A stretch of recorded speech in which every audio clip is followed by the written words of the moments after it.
You are a human being. You have total control of your body and what you think or do. But have you ever imagined one day that you lose it all to another one? Terrible, dark, and malevolent entities. In this video, we'll bring you 5 terrifying stories of demonic possession. From the mysterious and sinister events that marked the beginning of their possession to the desperate attempts to cast out evil within, these stories will send shivers down your spine, with each story being more horrifying than the last.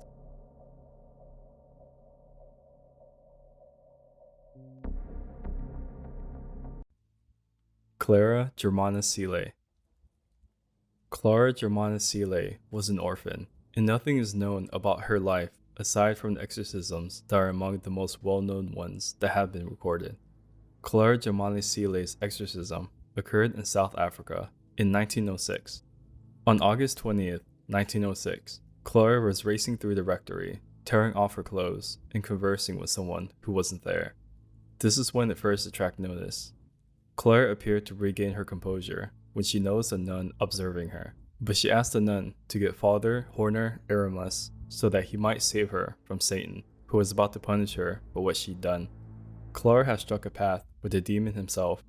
She reportedly possessed clairvoyant skills, the ability to levitate, and the ability to speak many languages that she has never been taught before, and the capacity to know details about the life of others around her that she could not have learned.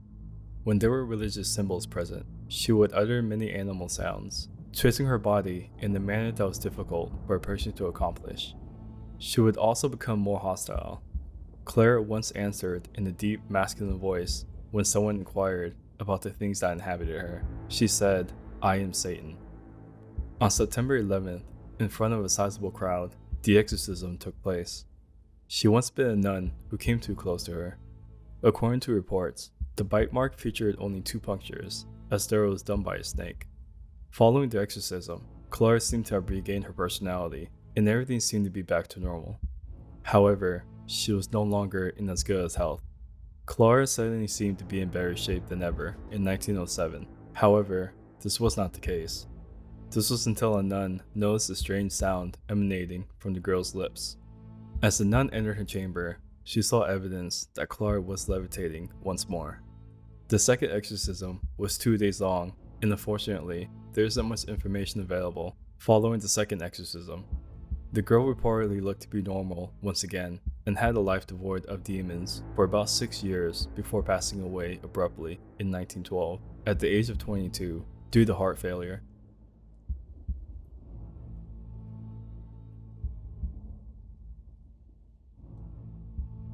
With the production of the 1973 motion picture The Exorcist, based on William Peter Blatty's novel The Exorcist, exorcism gained widespread attention. The Exorcism of Roland Doe served as the author's inspiration. Roland Doe was a 13-year-old child who learned about spiritualism from his aunt, such as how to operate the Ouija board. Roland's family observed unusual occurrences that began to occur in their house soon after the loss of one of their close relatives. The household began experiencing weird scratching and leaking noises in January of 1949. Roland's mother first thought the noises were related to her late aunt. The family then began attempting to communicate with the ghosts they thought were there in the homes to convince them to leave them alone. Nevertheless, this intensified the situation. Roland stated that when he was attempting to fall asleep at night, he heard someone wandering in his bedroom. The next day, there were scratch marks on his mattress. Scratches also began to form on his body over time. The family contacted the local minister, and he advised them to contact the Jesuits after witnessing Roland spend the night at the church. The family switched to Catholicism and attempted to baptize Roland, but Roland reacted angrily to the efforts. Roland once had treatment from a psychiatrist while being admitted to the hospital, but the attempt to help him was eventually fruitless. The family moved Roland to a different home in the hopes that doing so would convince the ghosts to leave them alone, but the bizarre occurrences persisted. The family had no other choice except to request an exorcism from priests. One of them was Father Raymond J. Bishop. Father William S. Baldern also came to help the family. Baldern sought to safeguard Roland at one point, by blessing him and placing a cross beneath the boy's pillow. Roland was left asleep, and when the family came back, they discovered that the crucifix had been relocated to the edge of the bed and that some furnishing had been turned upside down. Roland's mattress was also trembling violently. The priest exorcised young Roland several times. Roland vomited, urinated, spit, and talked in Latin during the demonic possession. Roland also adopted a very odd, deep, adult-sounding voice. Priests Walter Halloran and William von Rue assisted with the last exorcism, with Halloran's nose being shattered at some time during the exorcism process. Roland allegedly had a regular life after the priest succeeded in driving the devils from his body. Anneliese Michel. The account of Anneliese Michel may look like some sort of horrific event that frequently happened in pre-modern times, such as the medieval ages, but this event actually happened less than 50 years ago. Anneliese Michel was born in 1952 in a small town in western Germany and died tragically at the age of 23 in 1976. Anneliese first had blackouts when she was 16 years old in 1968. She urinated on the bed and moved about in a dazed state, not realizing what she was doing. Soon after, she began to have seizures. She was diagnosed with temporal lobe epilepsy, which can result in seizures, loss of memory, and hallucinations.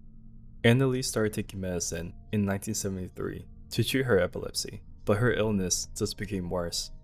She went into deep despair and thought about killing herself. She heard voices warning her she was doomed and saw the devil's visage all around her. She felt certain she was possessed by a demonic entity at this point. Others were first persuaded of Anneliese's possession. While on a pilgrimage, she was unable to pass a certain picture of Jesus. She refused to take holy water and exuded a heavy, devilish odor.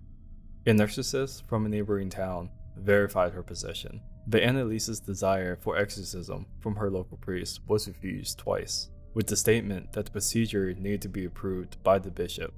Sadly, for everyone concerned, the bishop and priest changed their views quickly. On September 24, 1975, Anneliese Michel underwent an exorcism. Anneliese shared the identities of several famous demons she had encountered throughout numerous sessions with the priests, such as Cain, Judas, Nero, Lucifer, and Hitler. Sessions of up to 4 hours, once or twice a week, were held for 9 months in an effort to exorcise the demons from Anneliese. 67 exorcisms were performed on her in all. Some of the sessions were taped with Father Wren's permission, and the contents of those cassettes are horrible to listen to, such as one of the recordings of Michael having a demonic monster's voice.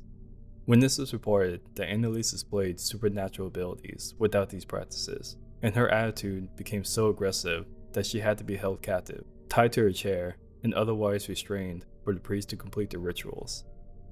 She was malnourished and developed pneumonia during the spring of 1976. Anneliese Michel, 23 years old, died on July 1st, 1976, weighing barely 68 pounds, from malnutrition and dehydration after being left without food and exhausted after the torturous exorcism operations. Anna Ecklund. The name of Anna Ecklund was not her true name, but it has been synonymous with the classic American instance of demonic possession, according to a 2016 horror movie, The Exorcism of Anna Ecklund. Anna, whose true name was perhaps Emma Smith, was born in Wisconsin in 1882, and reports of possession first appeared when she was 14. Anna's father may have accused her of possession because he was assaulting her, and she had fought back. Her story was complicated further when her aunt Mina was convicted of conducting black magic on her. Anna allegedly stated she felt uncomfortable attending churches and had unspoken, intimate thoughts. Her parents decided that she needed a priest. She had an exorcism in 1912 from Capuchin priest Theophilus Reisinger. She appeared to heal after it, at least until 1928. Reisinger exorcised Anna once more. Reisinger proposed transporting Anna to a remote church in Iowa. Reisinger tied her to the bed and prayed over her. She was accused of leaping off the bed and levitating to the ceiling at one point. Despite scarcely eating, she puked up what seemed to be macaroni and tea leaves, an uncommon meal combination. Throughout the ritual, Anna seemed to speak in a high-pitched voice, claiming to represent the souls of Beelzebub, Judas, her father, and her aunt. Anna's condition deteriorated over time. According to Reisinger's autobiography, locals came to the chapel, perplexed by the peculiar sounds and odors issuing from it, but Reisinger continued. On December 23rd, a final exorcism was performed, and Father Reisinger had successfully exorcised Anna of her demons. He was fatigued by the end of the day, but then Anna sprang out of bed, declared that they were gone, and fell. Over time, Anna only displayed mild symptoms of possessions, but nothing that couldn't be managed without the need of an exorcism. She passed away on July 23, 1941, at the age of 59. Michael Taylor. Michael Taylor's horrible tale is one of heartbreak, heinous murder, and charismatic Christianity. In September of 1974, Michael Taylor, aged 31, and his wife, Christine, began visiting the Galbraith Christian Fellowship Group in Ossett, West Yorkshire, England, where Michael grew acquainted with Murray Robinson, a lay preacher in her early 20s.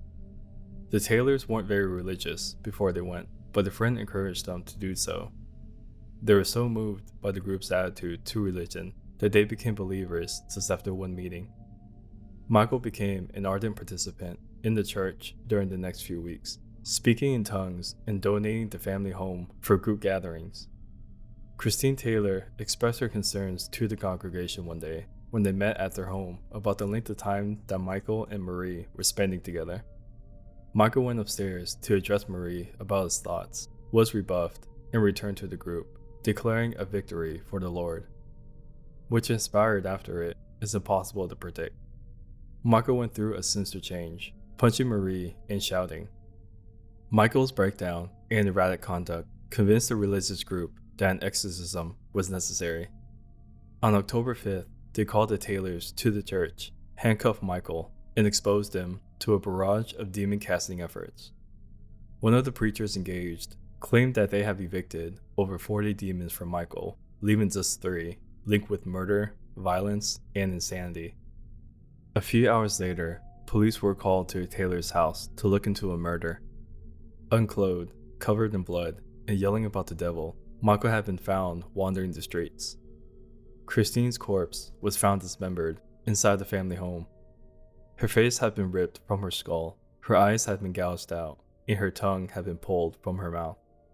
The household dog had its limbs severed from his body and was murdered by strangulation. Michael was arrested and taken to trial, where he was acquitted under the grounds of insanity. He was sent to Broadmoor Psychiatric Hospital, where he underwent treatment for 2 years, then sent to another secure ward in Bradford for another 2 years before being released. Unfortunately, there's not much information I can find on what happened to Michael after his release, but this is by far one of the most horrifying cases of demonic possession that I have come across, and truly hope that nothing like this happens to anyone. Stories of demonic possession always brings to us fearful and heartbreaking feelings. We feel sorry for those who suffer these horrific things, and our minds make us wonder what truly causes a person to become vulnerable to exorcism. If you have your own stories of demonic possession or paranormal encounters, we'd love to hear about them in the comments below. Thanks for watching our Late Night Top 5 channel. We're a new channel and would love to have your support by subscribing, liking, or simply dropping a comment down below. To watch more interesting late night videos, click the links to continue watching more.